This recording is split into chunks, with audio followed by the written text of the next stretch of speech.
कि संघ परिवार के लोग, जिसमें आरएसएस हो, वीएचपी हो, ये लोग इंडिया के अलग अलग जगहों पर जो है टेरर ट्रेनिंग दिया करते थे, जिसमें नौजवानों को लेके जाकर टेरर मॉड्यूल्स के ट्रेनिंग दिए जाते थे।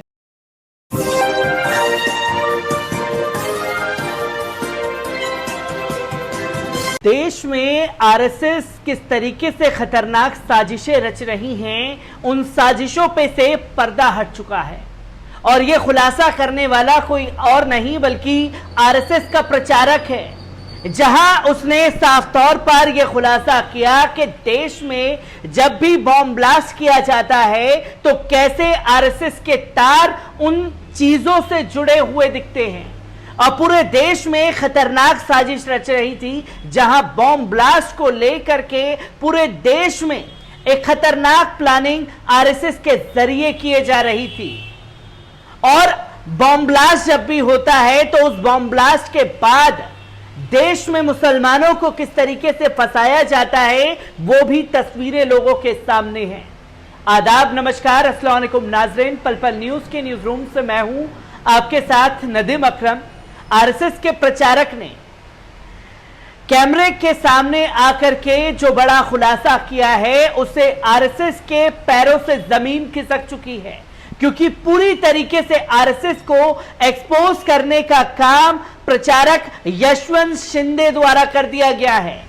और यशवंत शिंदे के इस खुलासे के बाद तमाम लोगों की प्रतिक्रियाएं भी सामने आ रही हैं और तमाम लोगों की, खासतौर पर महाराष्ट्र पुलिस से यह मांग है कि इसके बाद यशवंत शिंदे की जान को खतरा हो सकता है, उनको पूरी तरीके से सुरक्षा दी जाए।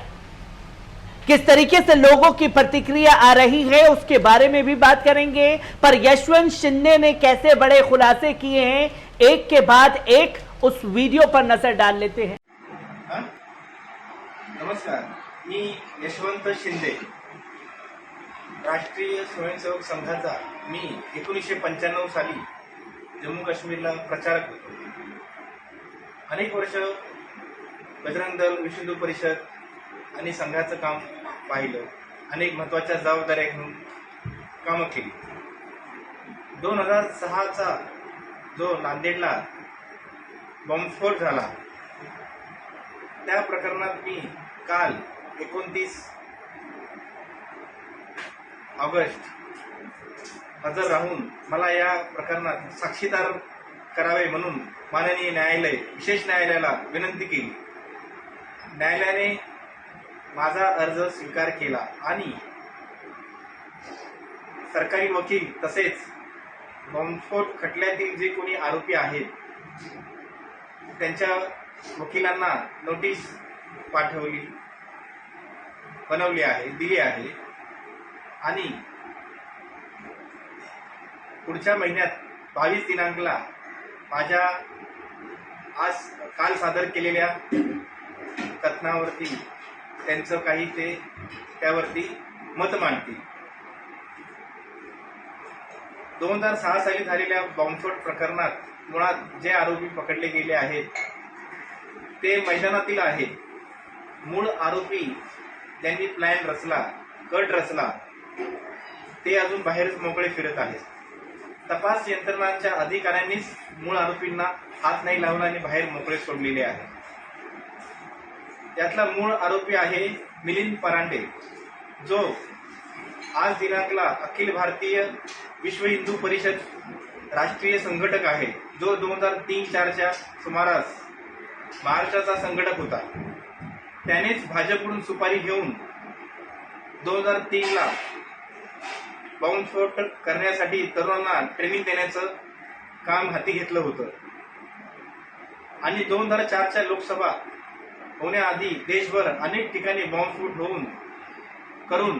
आपने यशवंत शिंदे को सुना, जो कि मराठी भाषा में साफ तौर पर कहते हुए दिखाई दे रहे हैं कि आरएसएस, विश्व हिंदू परिषद, जितने भी हिंदूवादी संगठन हैं, वो खुल करके देश में बॉम्ब ब्लास्ट की तैयारी कर रहे हैं और बॉम्ब ब्लास्ट की तैयारी के बाद मुसलमानों को फंसाने की साजिशें की जाती हैं, जिसके बारे में उन्होंने खुल करके अपनी बातों को रखा और जैसे ही ये सोशल मीडिया पर वीडियो वायरल हुआ तो तमाम लोगों की प्रतिक्रियाएं भी सामने आ रही हैं। एक बार इस पर नजर डाल लेते हैं। आरएसएस के एक कार्यकर्ता ने नांदेड़ कोर्ट में एक एफिडेविट फाइल किया है। उस एफिडेविट में बहुत ही चौंकाने वाली बात उसने कही है। उसने बहुत बड़े बातें एक्सपोज की हैं आरएसएस के बारे में, जिसमें यह बताया गया है कि संघ परिवार के लोग, जिसमें आरएसएस हो, वीएचपी हो, ये लोग इंडिया के अलग अलग जगहों पर जो है टेरर ट्रेनिंग दिया करते थे, जिसमें नौजवानों को लेके जाकर टेरर मॉड्यूल्स के ट्रेनिंग दिए जाते थे। और इसका मकसद यह था कि इंडिया के अंदर अलग अलग जगह ब्लास्ट केसेस ब्लास्ट किए जाएँ। हर कोई जानता है कि इससे पहले भी जो है आरएसएस संघ परिवार और उसके नेशनल लीडर्स का नाम ऐसे इंसिडेंट्स में आया है, जैसे समझौता एक्सप्रेस हो, अजमेर ब्लास्ट हो, या फिर मक्का मस्जिद ब्लास्ट हो, मालेगांव ब्लास्ट हो, इसमें इनका नाम आया था। चार्जशीट्स में भी आरएसएस के लीडर्स का नाम आया गया था। लेकिन हम देखते हैं जैसे यहाँ पर बीजेपी की गवर्नमेंट आती है 2014 के बाद, उन्होंने एनआईए के थ्रू और एजेंसीज के थ्रू इन केसेस को पूरी तरीके से डाइल्यूट किया गया। यहाँ तक आया था कि जो पब्लिक प्रोसिक्यूटर उन पर प्रेशर डाल के लाइट होने के लिए कहा गया था। तो उस वजह से आरएसएस को कम्प्लीटली इस केस से जो है एस्केप किया गया। अब वैसी एक गलती वापस नहीं होनी चाहिए। अब एक आरएसएस का खुद कार्यकर्ता जो 25 साल से आरएसएस में, वो खुद आकर कहता है कि आरएसएस के लोग ऐसे इन्वॉल्व थे, और उसने जाकर मोहन भागवत से भी कहा था कि ऐसा ऐसा एक्टिविटीज चल रहा है। यानी आरएसएस की टॉप लीडरशिप जानती थी कि ऐसे एक एक्टिविटी संघ परिवार के अंदर चल रहा है जो देश के अंदर टेरर फैलाने का काम कर रहे हैं। यहाँ पर ज़रूरत है कि एक इन्वेस्टिगेशन होनी चाहिए। एनआईए के नाम से इन्वेस्टिगेशन नहीं, क्योंकि एनआईए कॉम्प्रोमाइज एजेंसी है। यहाँ पर एक इंडिपेंडेंट जुडिशियली मॉनिटर्ड एक इन्वेस्टिगेशन होने की ज़रूरत है, ताकि जो ओरिजिनल फैक्ट्स है और आरएसएस का टेरर में जो रोल है, उस रोल पब्लिक के सामने उसको क्लियर किया जाए। मुंबई के संघ प्रचारक रहे यशवंत शिंदे ने एक वीडियो से बवाल मचा दिया है। नांदेड़ की एक अदालत में हलफनामा दायर करते हुए साल 2006 के पटबंगरे नगर बम विस्फोट मामले में गवाह बनने के लिए कहा है। 5 अप्रैल 2006 को नांदेड़ के पटबंगरे नगर में एक धमाका हुआ था। बम बनाते हुए हिमांशु पानसे और कोंडावर की मौत हुई थी। शुरुआती जांच में पुलिस ने कहा था कि यह पटाखा विस्फोट था, लेकिन बाद में खुलासा हुआ कि यह विस्फोट बम बनाते समय हुआ था। इसी मामले में यशवंत शिंदे ने दावा किया कि 2003 में उसे पुणे के सिंहगढ़ की तलहट्टी में एक जगह बम बनाने की ट्रेनिंग दी गई थी। शिंदे का दावा है कि विश्व हिंदू परिषद के तत्कालीन प्रदेश अध्यक्ष मिलिंद परांडे, राकेश धावड़े और मिशुन चक्रवर्ती तमाम लोगों ने ट्रेनिंग दी थी। शिंदे का दावा है कि बम बनाते समय विस्फोट में मारे गए हिमांशु पानसे और 20 अन्य लोगों के साथ इस ट्रेनिंग में शामिल हुआ था।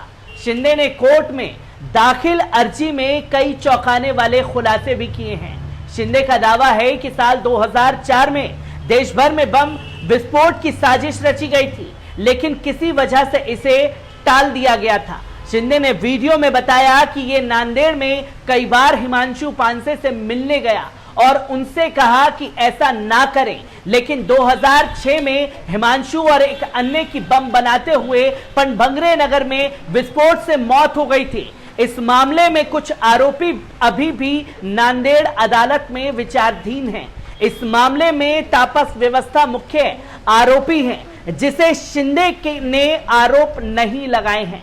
यशवंत शिंदे ने विश्व हिंदू परिषद के वर्तमान राष्ट्रीय अध्यक्ष मिलिंद परांडे, राकेश धावड़े और मिशुन चक्रवर्ती उर्फ रवि देव से उनके खिलाफ गवाही देने को कहा है। नांदेड़ कोर्ट ने यह अर्जी स्वीकार कर ली है, जिस पर अगली सुनवाई 22 सितंबर को है। यशवंत शिंदे का यह वीडियो शेयर करते हुए कांग्रेस नेता पवन खेड़ा ने संघ को निशाने पर लिया। उन्होंने ट्वीट करते हुए लिखा कि राष्ट्रीय स्वयंसेवक संघ के प्रचारक रहे यशवंत शिंदे ने हलफनामा दर्ज कर संघ के राष्ट्र विरोधी कारनामों के खौफनाक जानकारी उजागर की है। कैसे पूरे देश में बम विस्फोट करने का षड्यंत्र रचा गया, कौन कौन लोग उसमें शामिल थे, इसमें बड़ी ब्रेकिंग न्यूज और क्या हो सकती है।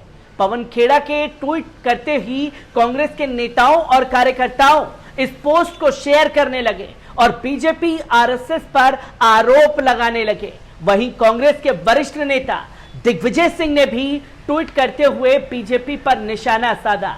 दिग्विजय सिंह ने ट्वीट करते हुए लिखा, यशवंत शिंदे ने बेहद साहस के साथ शपथ पत्र दिया है। जिन लोगों के नाम यशवंत शिंदे ने लिए हैं ये आपराधिक प्रवृत्ति के लोग हैं। इस बयान के बाद यशवंत की जान को खतरा हो सकता है। कमिश्नर पुलिस को तत्काल यशवंत की सुरक्षा के पुख्ता इंतजाम करने चाहिए।